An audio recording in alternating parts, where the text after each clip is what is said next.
House of Representatives orders National Electricity Regulatory Commission to halt implementation of new electricity tariff. Heated argument erupts in Senate over sitting arrangement. 12 governors absent as Northern State Governors meeting in Kaduna. And outside Nigeria tonight, Israeli officials set to visit Cairo for new ceasefire talk in Gaza. President Ruto convenes special cabinet meeting as flood deaths nears 170. It's in Kenya. Tonight on Politics HQ, crisis in the NNPP. The suspended founder of the party alleges that there is an attempt to hijack the party. Now, the culprit? Senator Rabiu Musa Kwankwaso, who was the party's presidential candidate in the last general election. How does the NNPP pull itself out of this crisis? Also tonight, Ondo State Governor Lucky Aiyedatiwa received his certificate of return as governorship candidate of the All Progressives Congress yesterday. But today, the candidates who lost that primary are not having this, and they're heading to court. Now, can the party solve its internal issues amicably? I'm Kofi Bartels. Politics HQ starts now. You're welcome. Like PDP, like Labour Party, and now like NNPP. Nigeria's main opposition political parties seem to be suffering a common fate. What is this common fate? Internal battles for control of these three leading opposition parties. They came second, third, and fourth in the last general elections. And if their votes were combined, they would have defeated the All Progressives Congress, who eventually won that election, the presidential election. Now, all seem to be going well with the hitherto mostly unpopular party, the NNPP, when its presidential candidate, Senator Rabiu Musa Kwankwaso, came forth in the 2023 Nigerian presidential election.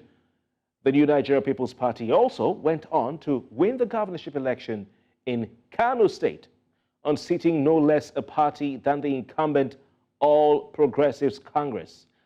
But that same year, 2023, the party found itself in crisis, which took a turn for the worse when the man who was the founder of the party and chairman of the board of trustees of the party, Dr. Boniface Aniebonam, and some members of the party were suspended by the faction loyal to the presidential candidate of the party, Senator Rabiu Musa Kwankwaso, the man whose picture you just saw.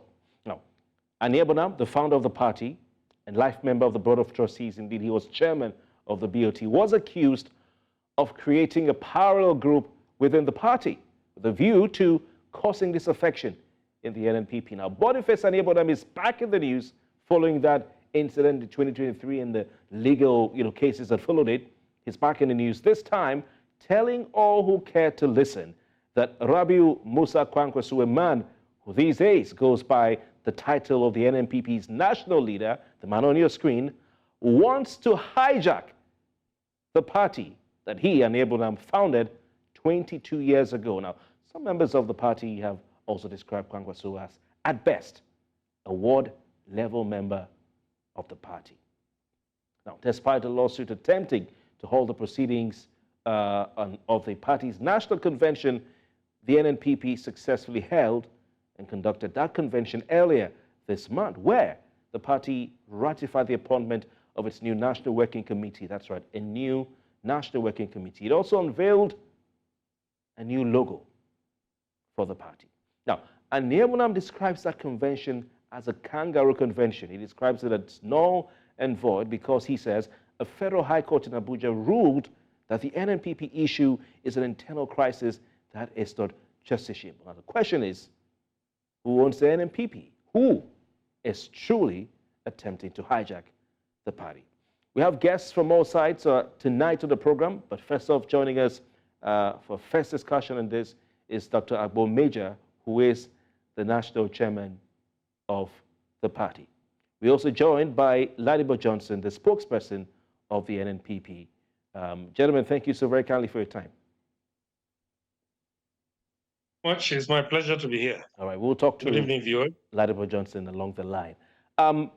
Welcome. Is the who is the national leader of the NNPP as we speak today, as you're talking to me today? Who is the national leader of the NNPP? Well, as we speak now, the party has no national leader, except we can only give that to the founder. As is customary, once a presidential candidate emerges for any of the political parties, for that period that is presidential candidate is addressed as national leader. If eventually he wins and becomes president of the country, we will continue to address him as national leader of the party. But what we have in the case of NNPP is that we had a presidential candidate who came and failed.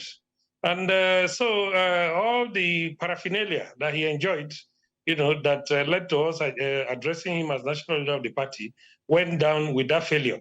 And so as we speak now, going straight to your question, I can assure you that if there is anybody to be addressed as national leader of the party as we speak now, it means it's the founder, who was, as at last year, the BOT chairman, and now enjoys the status of founder, which in our constitution is an unquestionable status. So we, as faithful party people, are only looking at Dr. Boniface Aniebonam as the leader of the party as we speak now. Some people have insinuated that Rabiu Musa Kwankwaso is a ward-level member of the party, at best an elder in the party by virtue of his position as a former House of Reps member, former senator, former governor of Kano State, and the immediate past presidential candidate of the party. Do you agree with that, that such an eminent person can be described as a ward-level member of your party? Well, what makes you a member of a political party is that you join properly from the ward level. Yes, he registered from his ward, and that qualified him to be addressed as a member of the party. But it's important that I let you know and let viewers also know that as we speak now, in the face of the law and in the face of the constitution of the new Nigerian People's Party, the man in question that you are talking about, Senator Kwankwaso, is for now not a member of the party. And so he doesn't enjoy anything in terms of membership. And so we cannot even refer to him as a member of the party. He was suspended after he clearly showed,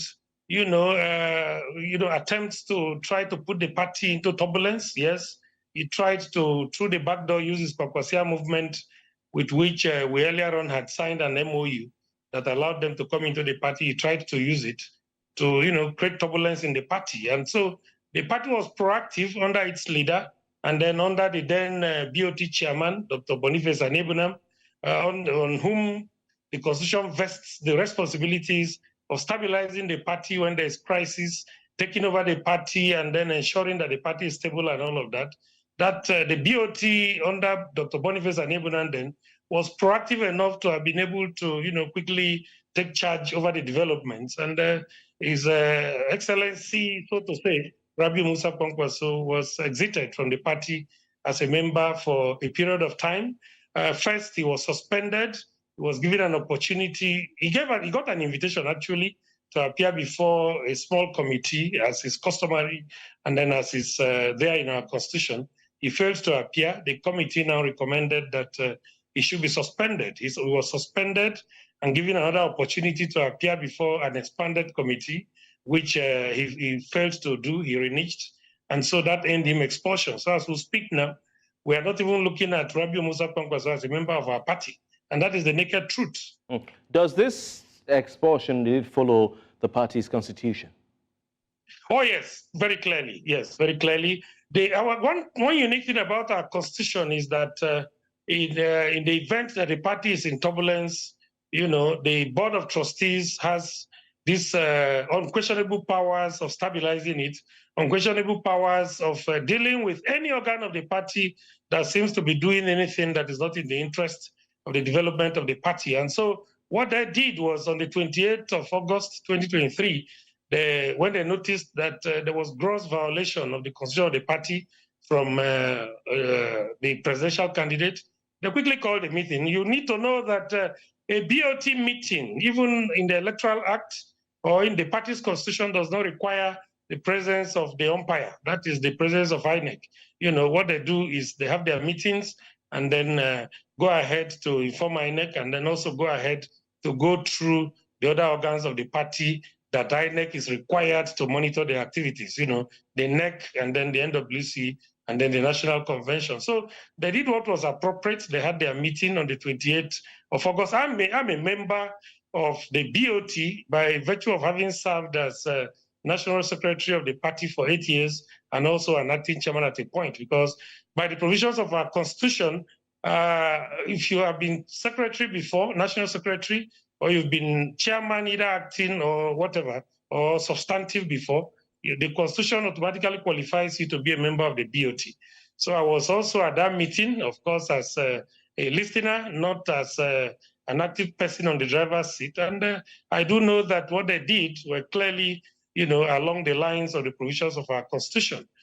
So they took ground-reaching decisions, first to ensure that the soul of the party is kept alive, and is kept away from the activities of the vandals then. And so what they did, I can assure you, is in the interest of the party. And since then, as required by the law, they've communicated all their decisions across to INEC.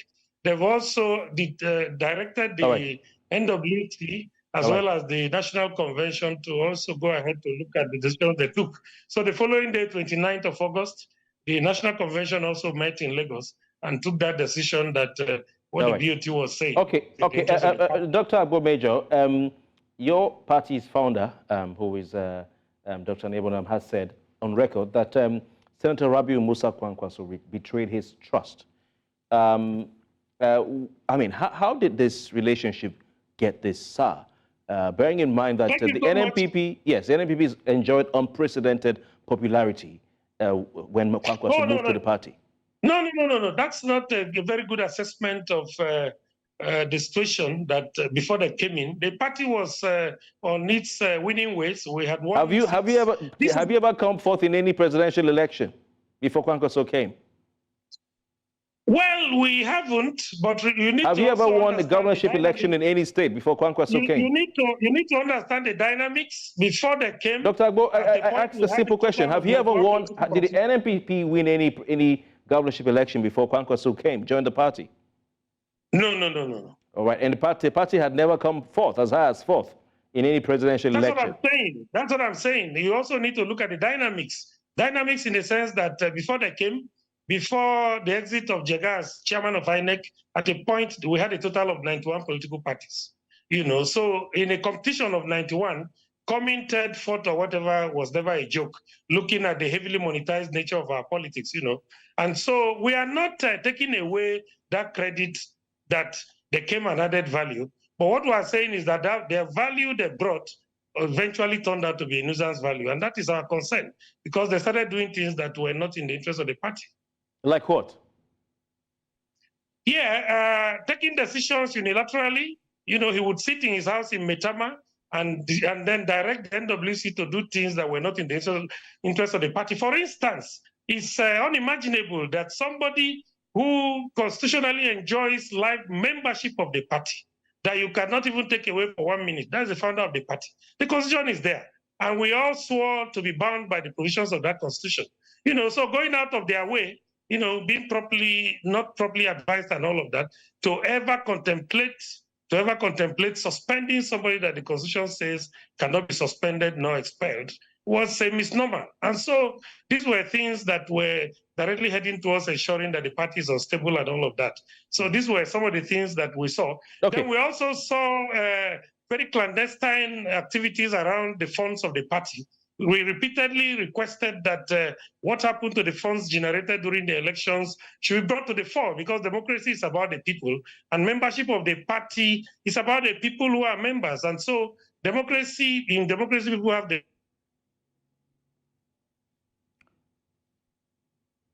All right, we seem to have lost our connection with our guest, Dr. Agbo Major, who is was acting national chairman of the NNPP. I wish we could ask him some more questions. But while we're trying to reestablish connection with Dr. Agbo Major, I want to bring in Ladipo Jonson. Ladipo Jonson, are you there, please? Okay, we have Dr. Agbo Major back. But Ladipo Jonson, you listened to him. Do you want to make a comment while we're trying to reestablish connection with Agbo Major? Good evening. When you are done with him, then I don't know. I wouldn't really like to do a back and forth with him. Because the internet has affected him. That's why we want to just take your thoughts. Okay, yes. Well, let's go on then. I'm ready, sir. Okay, please. So you heard what he said. You have any reaction? Well, I think that the man is gradually, I don't want to insult anyone, they're becoming delusional in all they're saying. The story changes all the time. He says we're vandals. I thank him for that. The bottom line, sir, is that I told my brother, Agbo Major, to try to go and get the Supreme Court case, the decision regarding APGA. If you recall, Chief Okorie was one of the founders, the main driver of APGA. And he felt that he had been wrongfully, there was no way he could have, they had a funny clause, there was no way he could have been suspended nor expelled. And it went all the way to the Supreme Court. And the Supreme Court made it clear that his argument had no snowball chance in hell. I'm quoting the Supreme Court judge, no snowball chance in hell of succeeding. This is a democracy. Kofi, this is a democracy. One person cannot overturn the decision of the working committee or of the national executive. Now, may I just make some quick clarifications? It is only in a climb like ours, I keep saying it, that Agbo Major would be referred to as the national chairman. The national chairman of the NNPP, as recognized by the courts and by INEC at the moment, is Dr. Ahmed Aduji. The publicity secretary, national, recognized by INEC at the moment, is Ladipo Jonson. I'm speaking to you. Agbo Major was our national publicity secretary, as you recall. He announced the suspension and expulsion of the first two people that were expelled. He announced the dissolution of, I think, about 13 or so states. This same Agbo Major, a week and a half or so after that, turned to the press and said, I am national chairman. And none of the press asked him, where did you have your convention? How did you become national chairman? How did you go from saying that you are wrongfully suspended to becoming national chairman? And then we have all these, oh, one faction, this faction. I keep saying it. We do not have factions. A faction is a smaller part of a larger part. Left-wing faction of the party, right-wing faction of the party. They are no longer members of the party, unfortunately. And they themselves, whatever they had in Apapa, Lagos, whether it was their own, because now, all of a sudden today, Agbo is sneaking in that, oh, they held a convention. He's never said that before. They didn't. They just sat down with members of NAGAR, Freight Forwarding Union, shippers, sat down with them and then said that they had suspended us or something. So, my brother, this is so clear, and it is something that I am getting. You know, we have many things. Okay. Tomorrow all is right. I just want to crave indulgence. Ladipo Jonson, unfortunately, I seem to hear a chuckle from Agbo Major. We wanted to have both of you separately, but he froze. His video feed froze. Are you okay if I bring him back on? Are you okay with that? Well, it's your show. Okay. I mean, all right. I've come on. Dr. Agbo Major, are you there, please? Are you there, by sir? the party that I should stop discussing this matter. Okay, thank you, Ladipo Jonson. We appreciate your magnanimity. Dr. Agbo Major, sorry, it's good to have you back. So, Ladipo Jonson is talking about the convention. I was going to ask you before we lost you, who the national chairman of the party is, because the party held a convention where an NWC was approved, and ratified. So, who is the national chairman of the NNPP? As we speak now, Dr. Agbo Major, myself speaking to you, I'm the chairman of NNPP. And let me say something here. It's unfortunate that you create opportunity for people who are under the influence of one thing or the other to come on air to make very not very, very, very, what do I call it, unacceptable statements, you know. These are people who do not know the internal workings of a political party. Unfortunately, someone like Ladipo Jonson, who supposedly, based on what he is saying, is supposed to be a lawyer. I'm not here to question that, but the bar needs to also understand that before people are admitted into it, they need to be able to question, you know, the behaviors. Hello, sir. Agbo Jonson, please let's not take it too personal. But I want you to defend your position. Agbo Major, hold the thought. If he's really a lawyer, no, hold the thought. We don't want you to go personal. Please, Mr. Major, Dr. Major, we'll be back to you. We want to take a commercial break, sir. Please, both of you stay with us. We'll be back to you. Let's just pay our bills. And for those of you watching from wherever you are, please stay with us. All right. Welcome back. You're still watching Politics HQ right here on News Central Television. Trying to understand what is happening with Nigeria's third opposition party, the New Nigeria People's Party, where there is a control tussle, let's call it that, in the party, the founder of the party on one side and the presidential candidate of the party on the other side. We intended to have Dr. Agbo Major, national chairman or acting national chairman of the party, separately from Ladipo Jonson, spokesperson of the NNPP, but the gods of the internet have ruled that we should take them together. So we have no choice. Before I go back to Mr. Ladipo Jonson, Dr. Major, how did you get to become the national chairman of the party? You were saying that before we went on, but I want you to just go back there for a second. Yeah, that's what I was trying to explain. Unfortunately, some of them think that for every decision that the party has to take, INEC has to be involved. They don't seem to understand that INEC is not directly involved with the internal workings of the party. What you do, you invite INEC to come and see what you are doing, where you don't need to invite them, like in the case of BOT meetings, which I had said earlier. If you go to INEC, they will tell you that they have no business with BOT meetings. Meanwhile, the concern of political parties is that in crisis situations, the BOT takes charge and determines how the party moves on. That was exactly what happened. Unfortunately, they would continue to argue that the convention that brought up the major INEC was not there and all of that.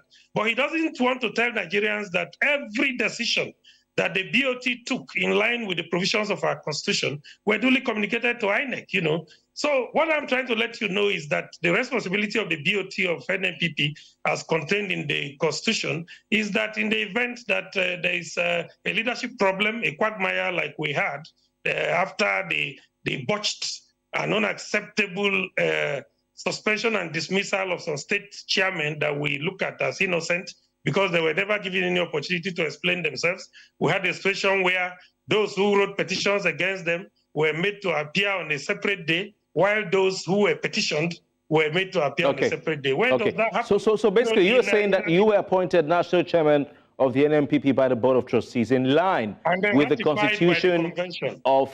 Sorry? Yeah.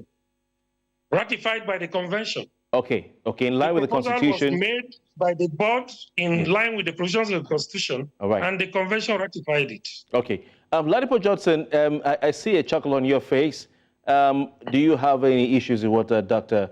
Major has said?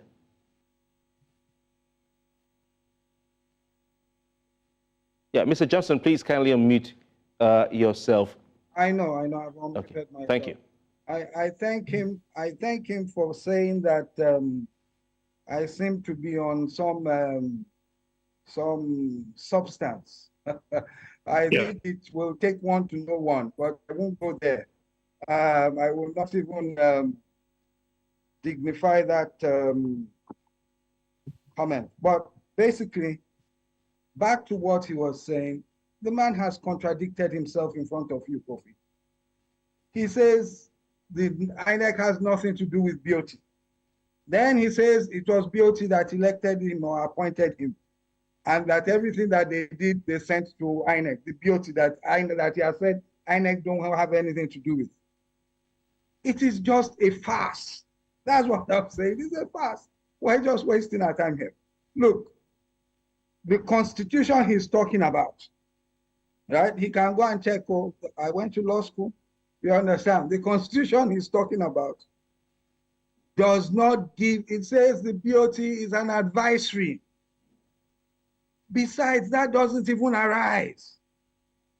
because the National Working Committee, ratified by the NEC, had suspended and eventually expelled them even before these decisions that they're talking about. Now, Agbo Major should tell you about the case in Ogun State by Ogini thrown out. Case Niger State out, Katsina out, Ekiti out. Now, the one that tried to stop the convention, when Dr. Aniebonam, is unfortunate that I have to say it, that he has misinformed Nigerians. I won't use the shorter word, by saying that there was a court injunction. There was no court injunction. It was before Justice Egwatu. When we got served, we postponed the convention. We went to court, INEC came to court, and he told them, he asked them, let me say, he said, you want a status quo, an order for status quo injunction. What is the status quo? From your affidavit, it is clear that the status quo is that you are not members of the party at the moment. And that is why, one of the reasons why he threw the matter out. That case is still in court. He threw out it was a ruling, okay, the motion to try to stop the injunction. Then asked Mr. Agbo Major, last week before now, before Justice Wete, Federal High Court Abuja, they went to court and sued INEC. They did not sue us. But when we found out, we joined the suit. It was a suit asking INEC, asking the courts to compel INEC to recognize them as BOT, as whatever.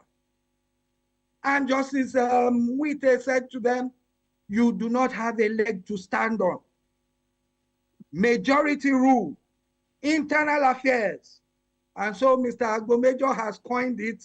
And I think Aniebonam, unfortunately for him, keeps believing Agbo Major. Okay, okay. Ladipo Jonson, I just want to ask you, yes, we've been informed, Mr. Johnson, if I go back to Dr. Agbo Major, that the constitution of the NNPP says the founder of the party cannot be suspended. But you're saying that himself and the likes of Agbo Major and other members have been suspended. To you. Yeah. Let me explain something to you, Mr. Very quickly, so you can go back to Agbo. The Constitution, you know, you can have all sorts in the Constitution. That Constitution, which has now been updated, that Constitution as at that time didn't say he couldn't be suspended. He said the founder of the party who shall be a life member. Now, there are presumptions. You are a life member. Are you paying your dues? Are you well behaved? Etc. This clause, a similar clause, was interpreted by the Supreme Court of Nigeria in the case of Okori, Abga Okori against Victor Ume and co, Senator Victor Ume and many others. And that is the quotation I gave you. The judge said that that argument has no snowball hope in hell of surviving. Okay, but your party's constitution, you're saying, says that the founder of the member shall be of the party shall be a life member of the party. What does that mean? It means that if that person is of good standing, there are implications. You see, there are all sorts of interpretations. We have golden rule, whatever rule in the Constitution. Okay. So it means that if that person is of good standing, he shall be a life member. Okay, I see Agbo Major is chuckling. What was interpreted, that was what was interpreted in the Abga case. Okay, so let me allow Agbo Major. Ladipo Jonson, you've been on for some time. Agbo Major has been chuckling at when you said if the person shall be in good standing. Agbo Major, what do you say to that? Why are you chuckling? I think Barrister Ladipo Jonson is just trying to imagine. He's just trying to imagine what it takes. He's trying to imagine what it takes for somebody to be of good standard. He doesn't know that the law is the law. You don't change the law. The law is simply the law. And I don't even need to begin to talk about what he refers to as Dr. Aniebonam not being of good standard or all of that. And he also needs to know, because the job he does is to come on air to mislead Nigerians. The Agbo Constitution is talking about, if he has specific details of the units of the sections that says Kwankwaso wouldn't have been suspended, let him tell Nigerians that the NNPP constitution is a very unique constitution. It's the only constitution of a political party in this country that says that the founder is untouchable. The founder is a life member of the board, and by implication is a life member of the party. If he has any specifics that would buttress his argument that Abga had something similar to that, and they still went against it, to suspend Kwankwaso, which led to the Supreme Court confirming that what was done was right. Let him tell Nigerians. But I can tell you that they are stuck in trade. It's always to mislead Nigerians. And I want to tell you that we are not pleased listening to people like Barrister Jonson on air, because they are not even privy to please, yes, please, let's keep it clean. Mr. Agbo, before we go, we want to... Mr. Agbo, before we go, we don't want it to go personal. How can this issue, is there a room, is there a chance, a possibility that the issue can be resolved? We know that the banks have been written to freeze the accounts of the NNPP. Let me not even let you finish, and let me tell you that the so-called judgments is talking about, the one from the Federal High Court in Oka, and the one delivered about a week and a half ago in Abuja, says this matter is the internal matter of a political party, and that they should go back and resolve it. Going back to resolve it by provisions of the constitution of the party is simple. There's a direction. In fact, in the case of Oka, we were not really happy because we had wanted the court to make a direct order that, okay, it is an internal matter of a party, go and do it this way, do it that way. That's why we decided to go on appeal. And Barrister Jonson knows that the Oka matter is on appeal. The one of Abuja that he's talking about, ask him if he is privy or if he has cited the CTC. Okay, Dr. Agbo, thank you very much, sir. Thank you, sir. So I just want to give a chance to Ladipo Jonson to also say, Ladipo Jonson, how can this matter be amicably resolved so the NNPP can become a formidable opposition party? You become formidable when you remove treacherous people from amongst you. When you have people like Agbo and co doing a press conference when we were at the height of the Supreme Court battle, stating that the governor of Kano was not a member of the party because they're in bed with Ganduje, which they still are, most likely, then you know that you have problems. And that is why we have this issue going on. This issue is dead. They should go to court. Let us assume Agbo is right. Let him go to court. All right, gentlemen. Let him go and ask the court for the interpretation of what. All right, so it's back to the trenches for the NNPP. No resolution. And we're willing to wait for them at the court. Gentlemen, thank you. Agbo, thank you so much. Out at the moment. Thank you very much. Agbo, thank you so very kindly for your time. You say you're the national chairman of the NNPP. Ladipo Jonson says you're not, that you've been suspended. He says he's the... Ladipo Jonson, thank you very much for your time. You've also been suspended, so I don't know. But we want to thank you, gentlemen, for your time tonight. Ladipo Jonson, spokesperson for the New Nigerian People's Party. Thank you.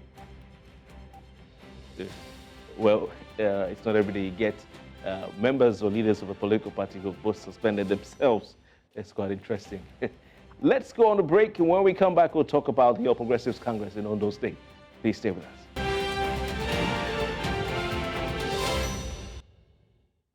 Welcome back. You're still watching Politics HQ right here on News Central Television. Now, yesterday, the Ondo State Governor, Lucky Aiyedatiwa, received his certificate of return as governorship candidate of the All Progressives Congress for the November 16 election in the Sunshine State. And one would have thought that the party and its members would now turn their attention to the hard task of prosecuting and winning the forthcoming election. But that isn't the case.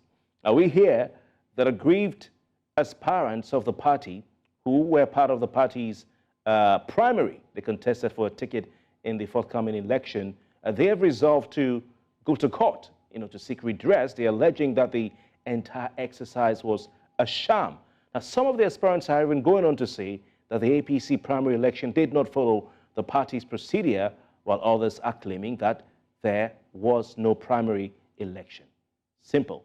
Now, The party's leadership in Ondo State, in a statement issued by the party spokesperson, Alex Kalejaye, has, however, appealed to the 15 aggrieved governorship aspirants and their supporters to accept the outcome of the exercise and to join Governor Lucky Aiyedatiwa as flag bearer ahead of that governorship election. Now, will these aspirants, aggrieved as they are, heed the appeal of the leadership of the APC in Ondo State? Can the party come together and put its house in order before that election?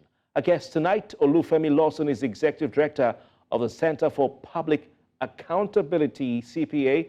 Mr. Johnson, it's good to see you tonight. Good evening. All right. Thank you very kindly.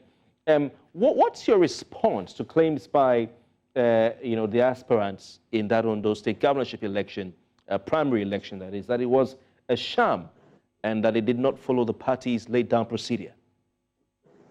It is, thank you for having me. It is democracy, and it is within the right of every citizen, particularly those who participate in such process, to express their displeasure. They are not doing anything wrong. It is not the first time that aspirants will contest elections and will express their dissatisfaction. That nonetheless, that cannot undermine the mandate that has been given to Governor Lucky Aiyedatiwa by the members of the APC in Ondo State. The outcome of that election would only look strange.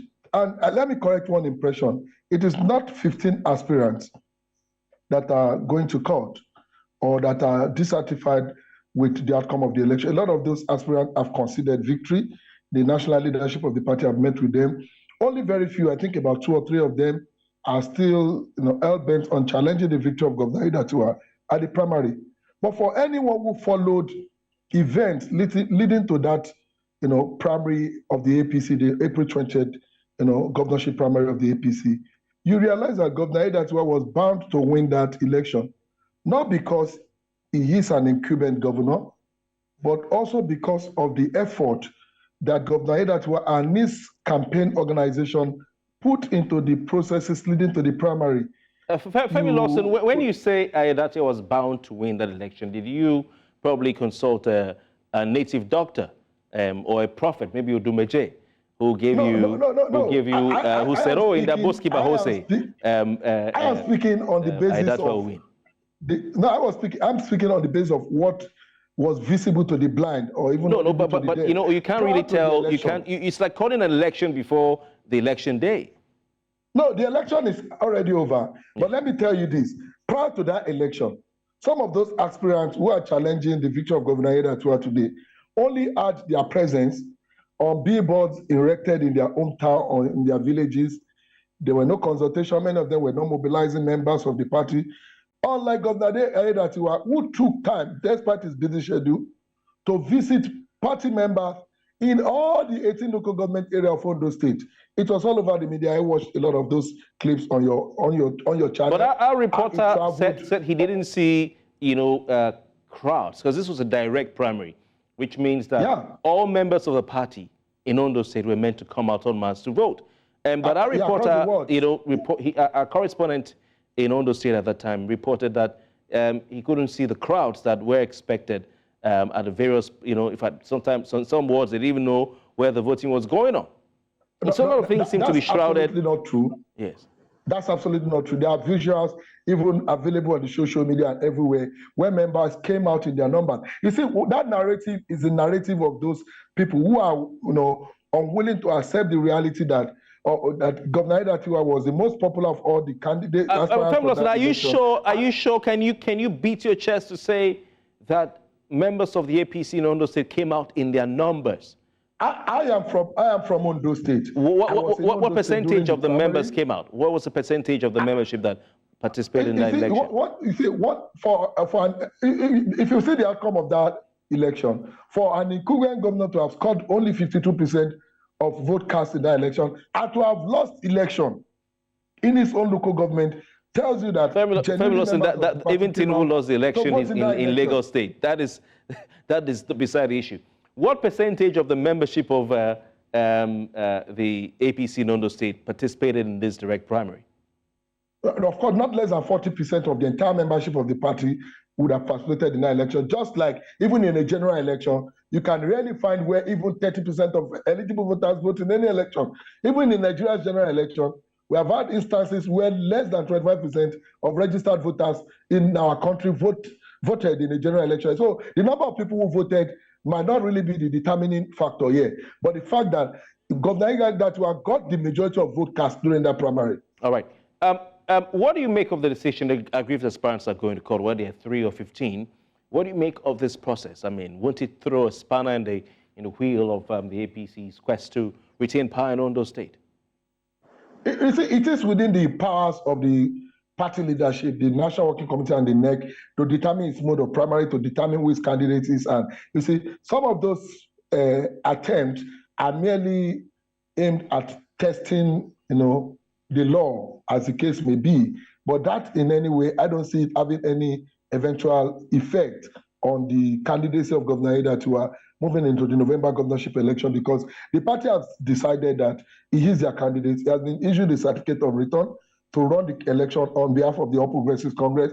So if anybody is going to court, good luck. They have right to do so. Femi Lawson, will you support the reorganization of this primary, just like it was in Edo State? It's late. In Edo State, the primary was cancelled almost immediately after it was, the result was announced, because what happened in Ondo State was an open charade. All of us saw it. But unlike the case of Ondo State, there was a process, there was an appeal. All these aspirants went on appeal to challenge the outcome of the primary, and even the appeal committee of the party came out with a conclusion that the process was free, fair, and credible. And that was what led to the issuance of the certificate of return to the candidate, which is Governor Lucky Igatwa. So moving forward, I don't think it is possible any longer, except maybe in the next 4 years. The PDP in Ondo State, in contrast, organized what can be described as a flawless and smooth primary without any major incident. Quite well organized. We streamed it live, we broadcast it live on our station. Can the opposition party, the PDP, and its candidate set to be ahead of the APC because of the fact that they have a unified team? That's not correct. The mode of primary that the PDP adopted was different from what the APC adopted. The indirect and the direct primary, they are quite different approaches. So one is cost effective, saves time, saves energy. The indirect primary, unlike the direct primary where members of the party have to come and vote. That nonetheless, what will determine the outcome of the election is not even the mode of primaries adopted by these political parties, but rather the choice of the popular choice of the people of Ondo State. And the reality on the street of Ondo State is that you can never tell who wins the election, because we hear the man of the PDP is equally popular. This division in the APC in Ondo State, don't you think, Femi, I want to ask you again, finally, it will affect the party in the election in one way or the other? The party is not divided as a party, as the case may be, except for what ambition is currently causing.